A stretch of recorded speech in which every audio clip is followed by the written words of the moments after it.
Hamas के साथ जंग और गाजा को पूरी तरह बर्बाद करने के बाद इजरायल अभी भी खुद को नाकाम ही मान रहा है। जिस तरह से मासूमों की कत्ले आम इजरायल ने इतने वक्त से किया है, उसके बावजूद इजरायल हमास को हराने में कामयाब नहीं हो पाया है। इजरायल ने इस बात को तस्लीम किया है कि हमास का खात्मा करना उसके बस की बात नहीं है।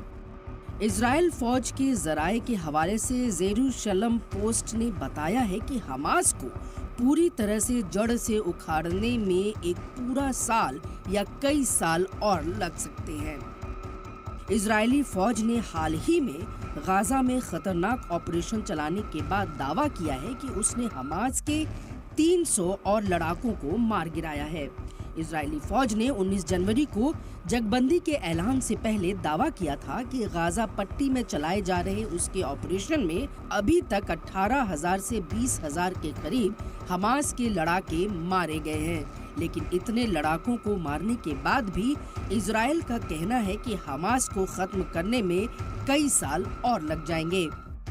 इजरायल का मानना है कि हमास के पास तकरीबन 25,000 या उससे भी ज्यादा दहशतगर्द हो सकते हैं। इजरायली फौज ने कहा कि उसकी कोशिश अभी ज्यादा से ज्यादा लड़ाकों को मार गिराने की है और वो इसी काम के लिए काफी मेहनत कर रही है। इजरायली फौज के जराये का कहना है कि गाजा पट्टी के सफा में 4,000 से 8,000 हमास के लड़ाके थे, जिनमें से अब कुछ 100 बचे हैं। आईडीएफ के अफसरों का मानना है कि अगर हमास के टॉप लीडरान सरेंडर नहीं करते हैं तो गाजा छोड़ने के लिए तैयार नहीं होते हैं तो इजरायल को गाजा में बहुत लंबे वक्त के लिए जंग में फंसा रहना पड़ सकता है। ये तशद्दुद खास तौर पर छोटे ग्रुप्स को तलाश करने और खत्म करने के ऑपरेशन पर मरकूज होगा। लिहाजा सवाल उठ रहे हैं कि क्या गाजा पट्टी में अभी कई साल और जंग चलने वाली है। हालांकि कुछ इजरायली अफसरों को उम्मीद है कि हमास जल्द ही बिखर जाएगा और उसके टॉप लीडर गाजा पट्टी से बाहर निकलने के लिए तैयार हो जाएगा। लेकिन अगर ऐसा नहीं होता है और इजरायल और हमास एक मुस्तकिल जंगबंदी मुआहदे पर पहुंचने के तैयार नहीं होते हैं और गाजा पट्टी के फिर से तामीर में रुकावट पैदा हो सकती है। इजरायली अफसरों ने कहा है कि हमास के लड़ाके शहरियों के बीच छिपे होते हैं। इसकी वजह से उनकी पहचान करना और खत्म करना काफी मुश्किल हो जाता है।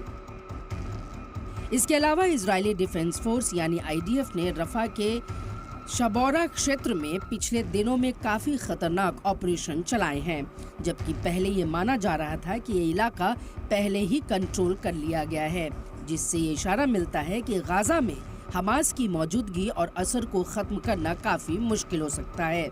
इससे पता चलता है कि हमास की पकड़ अब भी गाजा के कई हिस्सों में बनी हुई है।